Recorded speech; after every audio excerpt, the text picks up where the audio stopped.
زبان سے کیا میں کہوں آپ سے چھپا کیا ہے، زبان سے کیا میں۔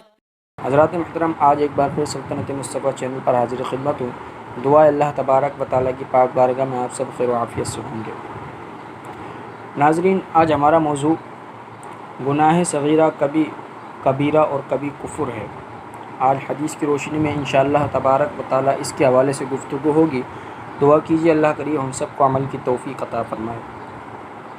ناظرین، ٹاپک پر چلنے سے پہلے چند گزارشات عرض کرنا چاہتا ہوں۔ اگر آپ ہمارے چینل پر نئے ہیں تو ہمارے چینل کو سبسکرائب کر لیں، ویڈیو کو اپنی استطاعت کے مطابق شیئر کریں، لائک اور کمنٹس ضرور کریں۔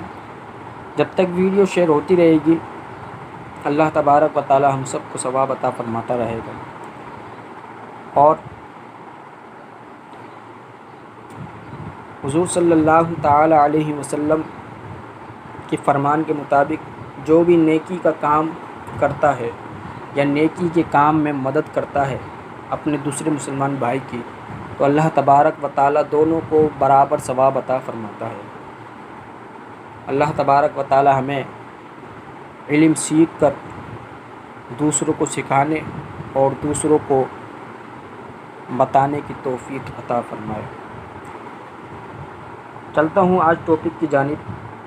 امام بخاری اور امام مسلم نے اس کو نقل کیا ہے روایت کو۔ روایت حضرت ابن مسعود رضی اللہ تعالی عنہ سے۔ آپ فرماتے ہیں کہ ایک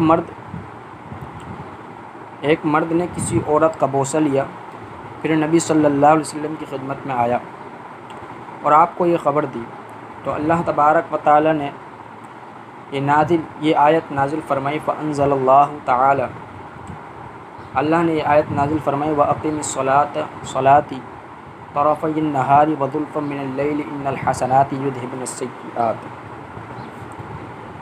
فرمایا کہ اللہ تبارک و تعالیٰ نے یہ آیت اتاری کہ دن کے کناروں اور رات کی ساعتوں میں نماز قائم کرو، نیکیاں گناہ دور کرتی ہیں۔ اس نے کہا یا رسول اللہ صلی اللہ علیہ وسلم، کیا یہ صرف میرے لیے ہے؟ فرمایا میری ساری امت کے لیے ہے، اور ایک روایت میں ہے کہ میری امت سے جو یہ عمل کرے۔ محدثین اس حدیث کی شرح میں ارشاد فرماتے ہیں، کہتے ہیں ان مرد کا نام ابو الیسیر ہے، کھجوروں کی دکان کرتے تھے، یعنی کھجوروں کی دکان کا ان کا کام تھا اور دکان پر کھجوریں بیچا کرتے تھے۔ ایک عورت کھجور لینے کے لیے آئی، ان کا دل اس کی طرف مائل ہو گیا، بولے اچھی کھجوریں گھر میں ہیں، اس بہانے سے اندر لے جا کر بوسہ لے لیا۔ وہ بولی اللہ کے بندے خدا سے ڈر، یہ سخت نادم ہوئے۔ اس لیے ثابت ہوا کہ اجنبی عورت سے تنہائی بڑی خطرناک ہے۔ دوسری بات محدثین نے اس میں یہ ارشاد فرمائی، صحابہ اکرام رضوان اللہ تعالی علیہم اجمعین خطائے معاف کرانے کے لیے حضور صلی اللہ تعالی علیہ وسلم کی خدمت میں حاضر ہوتے تھے۔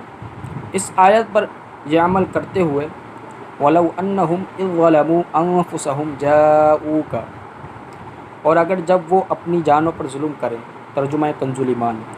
اب بھی ہم گناہ گاروں کو معافی کے لیے اس آستینے پر حاضری ضروری ہے۔ یہ خیال نہ کرو کہ وہ صرف مدینے میں رہتے ہیں، بلکہ وہ تو حضور سید عالم نور مجسم نبی رحمت صلی اللہ تعالی علیہ وسلم ہر مومن کے سینے میں رہتے ہیں۔ تیسری بات محدثین نے فرمائی کہ حضور صلی اللہ علیہ وسلم نے سن کر فرمایا، میں اپنے رب کے حکم کا انتظار کرتا ہوں۔ عصر کے بعد یہ آیت اتری، خیال رہے کہ نماز فجر اور ظہر دن کے اس کنارے کی نمازیں ہیں اور عصر و مغرب دوسرے کنارے کی، اور عشاء رات کی، لہذا یہ آیات پانچوں نمازوں کو شامل ہیں۔ اور رب تعالیٰ فرماتا ہے وَإِذَا الْجَنَّةُ أُزْلِفَتْ، یعنی یہ آیت اگرچہ تیرے بارے میں اتری مگر اس کا حکم عام ہے۔ کوئی مسلمان گناہ صغیرہ کرے، اس کی نمازیں وغیرہ معافی کا ذریعہ ہیں۔ اس سے معلوم ہوا کہ اجنبیہ سے خلوت اور بوسہ و کنار گناہ صغیرہ ہے۔ ہاں، یہ جرم بار بار کرنے سے کبیرہ بن جائے گا، کیونکہ صغیرہ پر دوام کبیرہ ہے، یعنی گناہ صغیرہ کو بار بار کرتے رہیں، توبہ بھی نہ کریں تو وہ کبیرہ ہو جاتا ہے۔ اور یہ جان بوجھ کر بوسہ و کنار کرنا کہ نماز سے معاف کرا لیں گے، کفر ہے۔ یعنی اگر کوئی شخص جان بوجھ کر گناہ صغیرہ کرتا رہے اور پھر نیت دل میں یہ رکھے کہ نماز پڑھیں گے تو اللہ تبارک و تعالیٰ معاف کر لے گا، تو ایسا کرنے والا، ایسی نیت رکھنے والا وہ کفر کرتا ہے کہ یہ اللہ پر امن ہے۔ یہ حدیث اس کے لیے ہے جو اتفاقاً ایسا معاملہ کر بیٹھے پھر شرمندہ ہو کر توبہ کرے، یعنی یہ اس شخص کے لیے ہے جو بندہ انجانے میں شیطان کے ورغلانے سے یہ کام کر بیٹھے پھر شرمندہ ہو کر توبہ کرے۔